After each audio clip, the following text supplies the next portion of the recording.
One of the things I've always struggled with, especially in not having money, not coming from money, was the concept of investing and saving, right? Partially because financially just wasn't very literate and I've had to work really hard to learn the basics, and they are basics you can learn, and it's 100% worth it. But the whole idea of investing and putting money in the markets, I struggled with it because even when I had decent jobs in the States and I started, trying to put some money aside and invest, I would still find myself falling into situations where I needed the money and I'd have to take it out. And this comes back to learning to save, budgeting, lessons that I wouldn't learn until I was forced to learn them the hard way, which we can talk about another time. But the real investment in that situation was actually learning to manage my money.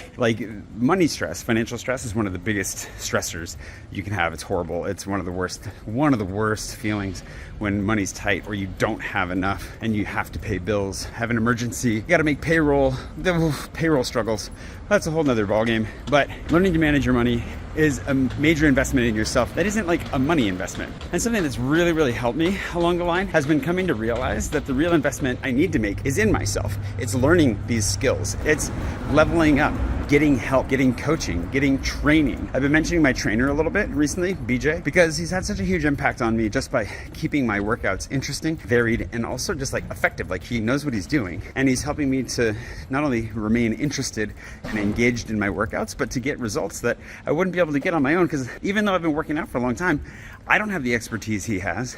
He's amazing. I'll link to him below. But whether it's a business coach, a life coach, a spiritual mentor, whoever, seeking out those kinds of people are a form of investment in yourself. And the argument I would make for this is not only for leveling up and living a better life, but because life is long and you're the only person that you're going to live the entire thing with, right? You're going to have you and maybe you alone for big portions of it. So why not make yourself the best, coolest, least stressed, most laid back, most talented, athletic, whatever version of yourself that you can, because then life's just going to be that much more enjoyable. And being able to rely on yourself in tough situations, knowing you can, is such a huge stress reliever in and of itself, especially when you start breaking patterns like making poor financial decisions through investing in that education. So whatever it is you need to learn, I think it's really important to remember you are your number one investment, and then you can figure out what to do with what's left over after that. Oh, and also this is not financial advice.